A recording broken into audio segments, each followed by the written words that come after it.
আল্লাহ তাআলা বললেন ইন্নাল্লাযীনা ইউবাইউনাকা ইন্নামা ইউবাইউনাল্লাহ।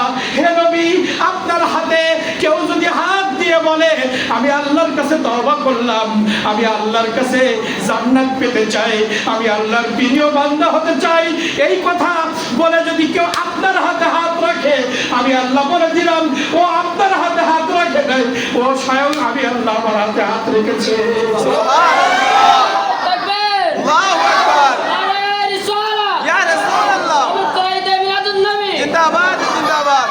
কারণ নবীকে ছাড়া আল্লাহ প্রকাশিত হয় নাই, নবীর ছাড়া আল্লাহ কোরআন পৃথিবীতে প্রচার করাই নাই, নবী করিম সাল্লাল্লাহু আলাইহি সাল্লাম ছাড়া আল্লাহ নিজের অস্তিত্বকে পৃথিবীবাসীকে জানাই দেয় নাই। আপনি একটু খেয়াল করে দেখেন, যখন আমার নবীজি নবী করিম সাল্লাল্লাহু আলাইহি সাল্লাম কলেমার দাওয়াত দিয়েছেন, কোরআন মাজিদের প্রচার করেছেন, তখন সবাই শিরকে লিপ্ত ছিল, তখন কেউ আল্লাহকে মানত না। আমার নবী করিম সাল্লাল্লাহু আলাইহি সাল্লাম এসে অক্ষরে অক্ষরে ব্যাখ্যা করে করে আমার আল্লাহর পরিচিতি পৃথিবীবাসীর সামনে তুলে ধরেছে। এটা বলছে কুল হুয়াল্লাহু আহাদ। হে নবী, আপনি বলেন, হে কুল, আপনি বলেন হুয়াল্লাহু আহাদ, আমি আল্লাহ এক। আপনি একটা কোরআন মাজিদের আয়াত দেখাতে পারবেন না যে কোরআন মাজিদের আয়াত কোন সাহাবীর উপরে নাযিল হয়েছে। আবু বকর সিদ্দিকের দ্বারা আল্লাহ প্রথম ইসলাম প্রচার করে নাই। আল্লাহ তাআলার কোরআন বাল হুয়া কুরআনুম মাজিদুন ফি লাওহিন মাহফুজ। কোরআন মাজিদ ছিল লাওহে মাহফুজে। কোরআন মাজিদের কাছে প্রশ্ন করেন, হে কোরআন মাজিদ, তোমার ভিতরে সূরা ফাতিহা আছে, তোমার ভিতরে সূরা বাকারা আছে, তোমার ভিতরে আলে ইমরান আছে, তোমার ভিতরে সূরা নিসা আছে, তোমার ভিতরে সূরা মাইদা আছে, তোমার ভিতরে সূরা আনআম আছে, তোমার ভিতরে সূরা আরাফ আছে, তোমার ভিতরে সূরা ইউসুফ আছে, তোমার ভিতরে সূরা ইউনুস আছে, তোমার ভিতরে সূরা আদ আছে, তোমার ভিতরে সূরা যুখরুফ আছে, তোমার ভিতরে আহজাব আছে, তোমার ভিতরে নাবা আছে, তোমার ভিতরে আম্বিয়া আছে, তোমার ভিতরে মুমিনুন আছে, তোমার ভিতরে মুনাফিকুন আছে, তোমার ভিতরে মুশরিক আছে, সব কিছু আছে। কিন্তু এই কোরআন তুমি বলো, তোমার পরিচয় কে করিয়ে দিয়েছে পৃথিবীর জমিনে? তোমার কথা তো শুনেছি, তুমি লাওহে মাহফুজে তোমার বসবাস, তুমি পৃথিবীর জমিনে কবে আসলা? কোরআন মাজিদ বলবে আদম আলাইহিস সালামকে আল্লাহ তাআলা প্রথম সৃষ্টি করে পৃথিবীর জমিনে পাঠিয়েছে, কিন্তু আমি কোরআন তখন লাওহে মাহফুজে। ঈসা আলাইহিস সালাম পৃথিবীতে আসছে, তখন আমি লাওহে মাহফুজে। মুসা আলাইহিস সালাম পৃথিবীতে আসছে, তখন আমি লাওহে মাহফুজে। লূত আলাইহিস সালাম পৃথিবীতে আসছে, তখন আমি লাওহে মাহফুজে। ইব্রাহিম আলাইহিস সালাম পৃথিবীতে আসছে, তখন আমি লাওহে মাহফুজে। ইসমাঈল আলাইহিস সালাম পৃথিবীতে আসছে, তখন আমি লাওহে মাহফুজে। নূহ আলাইহিস সালাম পৃথিবীতে আসছে, তখন আমি লাওহে মাহফুজে। কিন্তু তুমি কোরআন কখন পৃথিবীর জমিনে আসলে? আল্লাহ কোরআন মাজিদ বলছে কদ জাআকুম মিনাল্লাহি নূরুন ওয়া কিতাবুম মুবিন।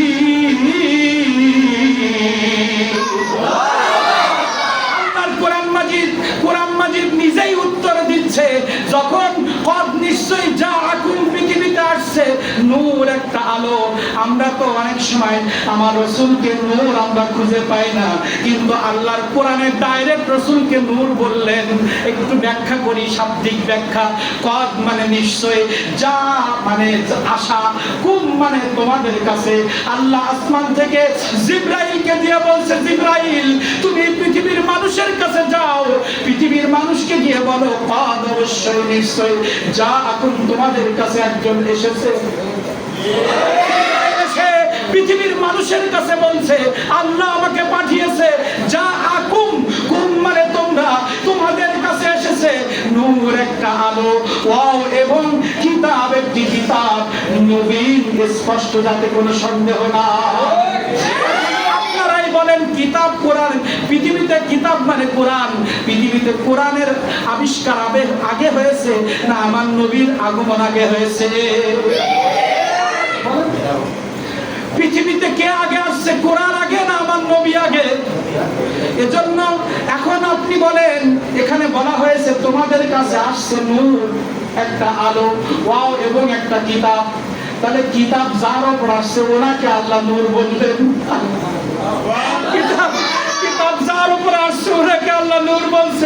আমার নবী যে নূর, কেউ কোরআনে নাকি খুঁজে পাচ্ছে না। বলে নূর মানে কোরআন, তা কিতাব মানে কি? নূর মানে যদি কোরআন হবে, তা কিতাব মানে কি? তা আল্লাহ তাআলা বললেন, তোমাদের কাছে একটা আলো গিয়েছে। কোরআন মাজিদের কাছে যখন প্রশ্ন করলাম, হে কোরআন, পৃথিবীবাসীর কাছে তুমি কখন আসলা? কোরআন মাজিদ বলছে, আসমান থেকে আব্দুল্লাহর কপালে ধারাবাহিকভাবে নূর আসলো। মা আমেনা, আব্দুল্লাহর যখন 24 বছর বয়স, মা আমেনার সাথে আব্দুল্লাহর বিবাহ সংগঠিত হয়েছে। বিবাহ প্রথম বছর রাত, মা আমেনা বলছে, আমার স্বামীর বয়স যখন 24 বছর, তখন আমাদের বিবাহ সংগঠিত হয়েছে। প্রথম বছর রাতের মধ্যে আমি আমার হঠাৎ বিবাহের পরে ঘরে আসার পরে আমার স্বামীকে কোথাও খুঁজে পাচ্ছি না। আমি পেরেশানি হয়ে গেলাম। বাবার বাড়ি রেখে আমি আসলাম আমার স্বামীর কাছে, কিন্তু এই রাতের মধ্যে আমার স্বামী কোথায় গেল? মা আমেনা বলছে, হঠাৎ করে আমার নূর নবীকে বোঝাচ্ছি, হঠাৎ করে দেখলাম আমার ঘরের চারিদিকে আলোকিত হয়ে গেল। আমি দেখলাম আলোকিত হয়ে গেল, তাকিয়ে দেখলাম আমার স্বামীর কপাল দিয়ে একটা আলো বের হচ্ছে। ওই আলোয় সমস্ত ঘর আলোকিত হয়ে গেছে। আমি আমেনা আর দেরি করি নাই, আমি সঙ্গে সঙ্গে গিয়ে আব্দুল্লাহকে জড়িয়ে ধরে কপালের মধ্যে একটা চুমা দিতে দেরি, ওই নূর আমার গর্ভে আসতে দেরি করে নাই। তারপরে আপনারা তো ইতিহাস জানেন, যখন বিবাহ হয়েছে বছর রাত্রের পরে আব্দুল্লাহ মক্কার জমিনে গেলে কোনো মেয়ে আর তার পিছনে যায় না। প্রশ্ন করা হলো, হে যুবতী নারী, তোমরা তো আব্দুল্লাহর সাথে প্রেম করার জন্য, বিয়ে করার জন্য এত সিরিয়াল দিলা, আজকে কেন আব্দুল্লাহর পিছনে তোমার সিরিয়াল নাই? বলছে, আব্দুল্লাহর কপালের মধ্যে যে জিনিসটা ছিল, যে আলোটা ছিল, চেহারার যে কারণে আমরা পিছে ঘুরেছি, ওই আলো আর তার কপালে দেখা যায় না। কারণ আলো তো আল্লাহ তাআলা মা আমেনার রেহেমের মধ্যে ঢুকায় দিয়েছে। নূর নবী এসেছে, নূর নিয়ে এসেছে,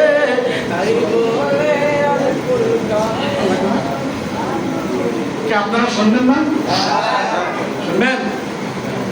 আপনারা কি আলোচনা শুনবেন? শুনবেন নাকি?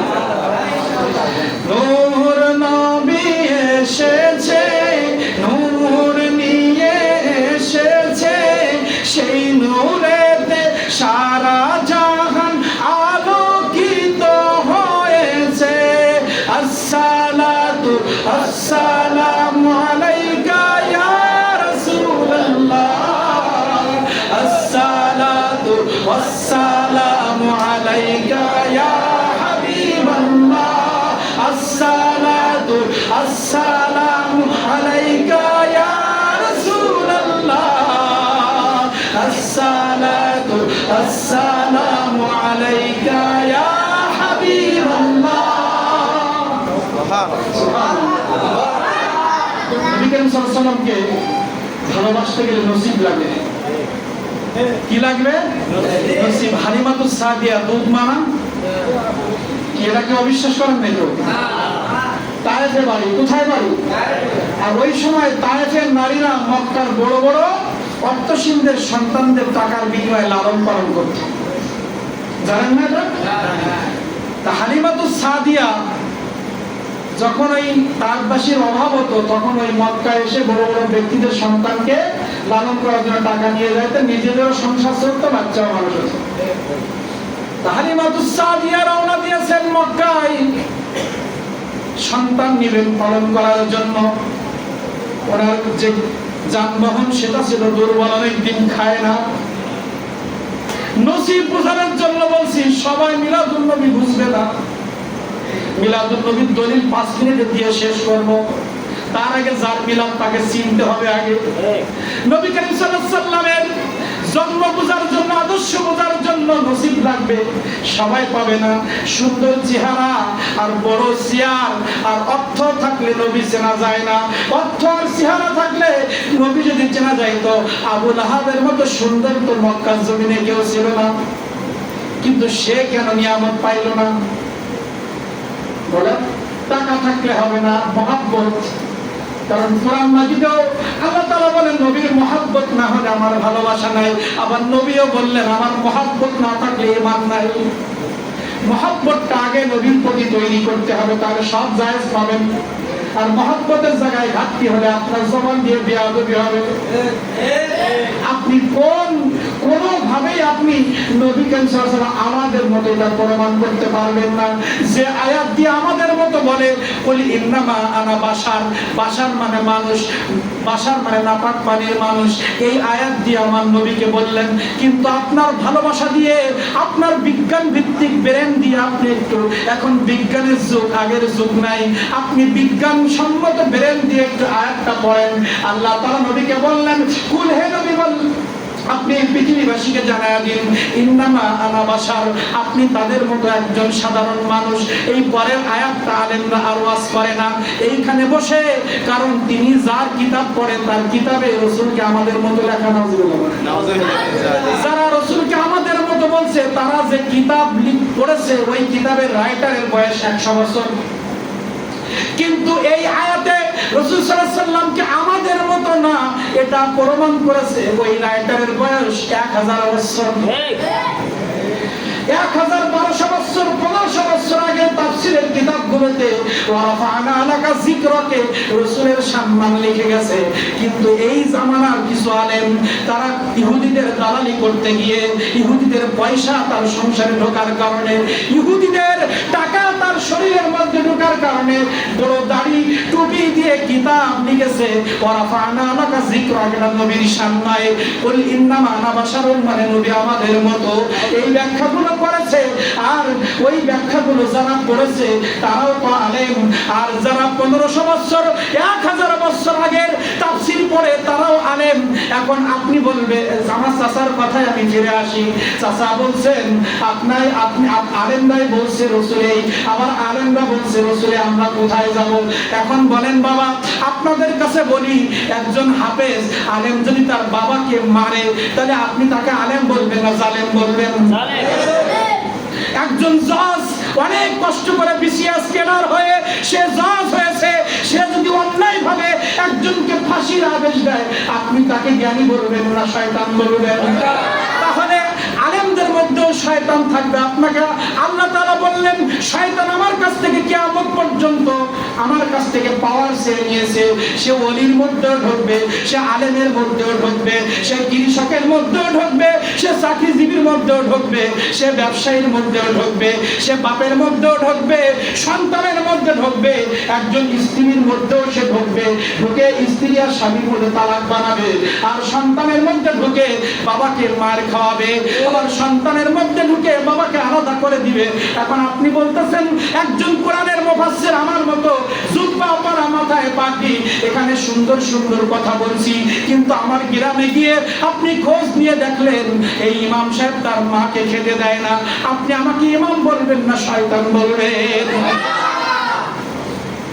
আল্লাহ তাআলা বললেন জ্ঞান অর্জন করলে তাকে আলেম বলা হয় না, এলেম অনুযায়ী যে আমল করে তাকে আলেম বলে। অনেক স্টাডি করেছে কিন্তু তার ভিতরে সুদের গন্ধ। বড় বড় সুদের ব্যাংকের ওই পাস করার জন্য আমাদের মধ্যে টুপিওয়ালা দাড়িওয়ালা দিয়ে আমাকে কি আছে অ্যাডভার্টাইজ দেয় যে শরিয়া ভিত্তিক আমাদের বোর্ড আছে, তো ওখানেও তো কিছু হুজুরা বলতেছে 15 বছর স্বৈরাচার বলেন না আপনারা, তো স্বৈরাচারের কি ওলামা, ওলামা কি দল বলে না, ওলামা লীগ পরিষদ, যারা ওই শেখ হাসিনার গুণগান গাইতে গাইতে মুখে ফেনা বলছিল, মাথায় চুরি ছিল না, ড্যান্স করতো না, তো তারাও তো মাদ্রাসায় পড়েছে, আলেমের সার্টিফিকেট আছে। এখন আপনি যদি বলেন ওই আলেমও এক বইতে আপনি একরকম, আপনি যদি একটা আলেম মিথ্যাবাদী হয়, একটা আলেম ঘুষখোর হয়, সুদখোর হয়, জেনাখোর হয়, পিতামাতাকে কষ্ট দেওয়া হয়, মনের জমি ফাঁকি দেয়, তাকে আপনি শয়তান বলবেন, আলেম বলেন কেন? যারা রাসূলের সাথে বেয়াদবি করছে, যারা রাসূলকে আমাদের মতো বলছে ওরা আলেম হতে পারে, কিন্তু ওরা মিথ্যাবাদী, শয়তান ভর করেছে, শয়তানের সাথে আলেমদের তুলনা করা যায় না।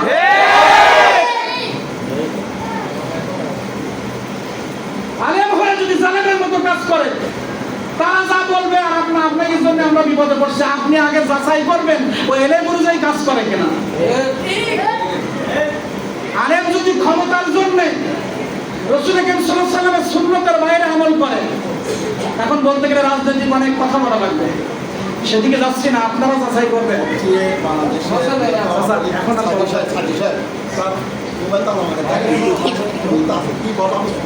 দরকার নেই, আমরা সব আলেমদেরকে ইজ্জত করি। আমি কিছু কোনো আলেমের কথা বলতে চাচ্ছি না, আমি বোঝাতে চাচ্ছি আলেম হয়ে যদি জালেমের মতো কাজ করে তখন সে আলেম থাকে না। এটাই বোঝাতে চেয়েছি। এখন রাসূল করিম সাল্লাল্লাহু আলাইহি ওয়াসাল্লামের শান যদি কোরআনে 10 জন আলেমও বলে থাকে, না থাকলে বলেছে, তাহলে যারা বলতেছে ওরা হয়তো আয়াতটা পড়ে নাই, তো তুমি না পড়ে কেন বলতে গেলে?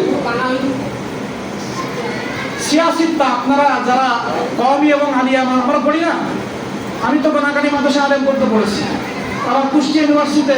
আচ্ছা, মিশরে আজহারিতে ডক্টরেট করে এসে কেউ রসুলকে আমাদের মতো বলছে আর কেউ রসুলকে নূর বলছে। এখন আপনি কি বলবেন? বিশ্ববিদ্যালয়ের দোষ না ওই ব্যক্তির দোষ? বলেন আপনি। সিয়াসিত্তা কিতাব যেটা আমরা বলি, হ্যাঁ শোনেন, বুখারী, মুসলিম, আবু দাউদ, তিরমিজি, নাসাই, ইবনে মাজাহ, এটা তো 6টা কিতাব। এই 6টা কিতাবে কত হাদিস আছে? 12,000 হাদিস। আজকে শোনা যান আমরা ডক্টরদের কাছে ক্লাস করেছি, ইউনিভার্সিটি থেকে পড়ে এসেছি, বড় বড় ডক্টরদের ক্লাস করেছি। আমি যে মুফতি আব্দুর রহিম হুজুরের কাছে মুফতি পড়েছি, উনি বলেছেন হাদিসের কিতাবের সেট 53টা। তাতে মধ্যে 6টা সেট মাদ্রাসায় পড়ানো হয়, যারা ছাত্ররা এই অল্প পড়ে বড়টা বুঝতে পারে। কারণ এই 53 সেট কিতাব যদি স্টুডেন্টের লাইফে কোনো ছাত্রের সামনে ধরা প্রেজেন্ট করা হয়, ও আগে পালাবে। ঠিক, এজন্য অল্প কিছু হাদিস মিশকাত। মিশকাত অর্থ কি? সংস্কার। মিশকাত কোনো কিতাব না, বিভিন্ন হাদিস থেকে অল্প অল্প হাদিস নিয়ে মাদ্রাসায় দিছে, যাতে মানুষ ছাত্ররা অল্প শিখে তারা যেন অধ্যয়ন করতে পারে, মানুষকে বোঝাতে পারে, ধরায় দেয়। এবার নিজে নিজে সবকিছু পড়ো। তাহলে আপনি সিয়াসিত্তার 12,000 হাদিসের মধ্যে রসুলকে নূর বলেন না, কিন্তু ওই 53 সেট হাদিসের 53 সেট যে হাদিস যাদের কাছে আছে, ডক্টর ইনায়েতুল্লাহ আব্বাসীর কথা বলি, একজনের কথা বলি, কফিলউদ্দিন সরকার বলি, এরা কি কম জ্ঞানী? ডাক্তার ইনায়েতুল্লাহ আব্বাসী যেভাবে নাস্তিকদের সাথে ইসলাম লড়ে জয়লাভ করেছে, আপনি যাদের কথা বলছেন তাদের কোনোদিন দেখেছেন টকশোতে বসতে? না। যারা রাসূল সাল্লাল্লাহু আলাইহি ওয়াসাল্লামকে মাটি বলছেন, আমাদের কথা বলছেন, এই বক্তাদের কোনোদিন নাস্তিকদের সাথে টকশোতে ডাইরেক্ট লড়তে দেখেছেন? না। তা ডক্টর ইনায়েতুল্লাহ আব্বাসী তিনি লড়ে যুক্তি দিয়ে তর্ক দিয়ে বুঝাই দিচ্ছে। এখন ডক্টর ইনায়েতুল্লাহ আব্বাসীকে আপনি জালেম বলবেন? না। ওনার মতো শত শত আলেম মিলাদুন নবীর দলিল দিচ্ছে, রসুলকে নূরের দলিল দিচ্ছে, আরেকজন দিচ্ছে না, তাই সে সেই কিতাবটা কালেক্ট করে পড়তে পারে না, এটা তার দোষ। এত লেখাপড়া করে আমরা নিজের চোখে তো রসুলকে নূর পড়েছি, আমি আপনাদের কাছে কিভাবে লুকাবো? আপনারা আমার টাকা দেন, চাকরি দেন আর না দেন, আমাকে বলতেই হবে। আমার যদি না খেয়াল থাকা লাগে আমাকে বলতে হবে, কারণ নিজে পড়েছি। এজন্য আল্লাহ তাআলা বলছেন, আমি নবীকে তোমাদের জন্য কেন পাঠিয়েছি জানো? লাকাদ জাআকুম লাকাদ মান্নাল্লাহু আলাল মুমিনিন ইয বা'আসা ফীহিম রাসূলাম মিন আনফুসিহিম ইয়াতলু আলাইহিম আয়াতিহি ওয়া ইউযাক্কিহিম ওয়া ইউআল্লিমুহুমুল কিতাবা ওয়াল হিকমা। আমি পৃথিবীতে যে কিতাব পাঠিয়েছি, আমি সূর্য, চন্দ্র, আকাশ, জমিন কেন সৃষ্টি করেছি, এটা আমার নবী ছাড়া কোনো বিজ্ঞানের দ্বারা বোঝানো সম্ভব না। রাসূল করিম সাল্লাল্লাহু আলাইহি ওয়াসাল্লাম 1500 বছর আগে টাকনুর উপরে পায়জামা পরার সুন্নাত চালু করে গেছে। বিজ্ঞান এই বর্তমানে এসে বলতে টাকনুর উপরে পড়া ভালো, টাকনুর নিচে পড়লে যৌবন নষ্ট হবে। এখন এই বিজ্ঞানেরও বিজ্ঞানকে রাসূল করিম সাল্লাল্লাহু আলাইহি ওয়াসাল্লাম, আল্লাহ তাআলা বলেন বিজ্ঞানেরও বিজ্ঞান আমার নবী, কারণ আমার নবী করিম সাল্লাল্লাহু আলাইহি ওয়াসাল্লাম যা বলে গেছে আজকে সায়েন্স বিজ্ঞান এরা তাই প্রচার করছে। তোমার উস্তাদ আমার নবী, তুমি মুফাসসির, তার তোমার উস্তাদ আমার নবী, তুমি মুহাদ্দিস, তোমার উস্তাদ আমার নবী, তুমি ইঞ্জিনিয়ার, ডাক্তার, তুমি প্রফেসর, তুমি বৈজ্ঞানিক, তোমার উস্তাদ আমার নবী মুহাম্মদুর রাসূলুল্লাহ। রাসূল করিম সাল্লাল্লাহু আলাইহি ওয়াসাল্লামের বলে যাওয়া বিজ্ঞান ভিত্তিক হাদিস গবেষণা করে মানুষের পেট কেটে অপারেশন করে তুমি আমার রাসূলের সাথে বেয়াদবি করো। রাসূল করিম সাল্লাল্লাহু আলাইহি ওয়াসাল্লামের রেখে যাওয়া হাদিস পড়ে সেই রাসূলকে তুমি গালি দাও, লজ্জা করে না?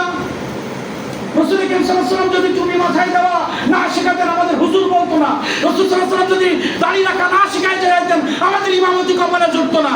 আমি রাসূল করিম সাল্লাল্লাহু আলাইহি ওয়াসাল্লামের রেখে যাওয়া সুন্নাত আমল করে 10,000 টাকা ইমামতি চাকরি করে সে রাসূলের বিরুদ্ধে কথা বলি। লজ্জা করে না আমাদের? কাকে নিয়ে কথা বলছি? চায়ের দোকানদার, ব্যবসায়ী, চাকরিজীবী, এমপি, মন্ত্রী, মিনিস্টার, বিজ্ঞানী, ডাক্তার, তাদের নিয়ে সমালোচনা চলবে, কিন্তু নবী মুহাম্মদ রাসূলুল্লাহ সাল্লাল্লাহু আলাইহি ওয়াসাল্লামকে নিয়ে কোনো সমালোচনা চলবে না। ইমানের চাবিকাঠি রাসূল সাল্লাল্লাহু আলাইহি ওয়াসাল্লামের হাতে। আসেন আপনি কবরে প্রশ্ন কি? মান্নাত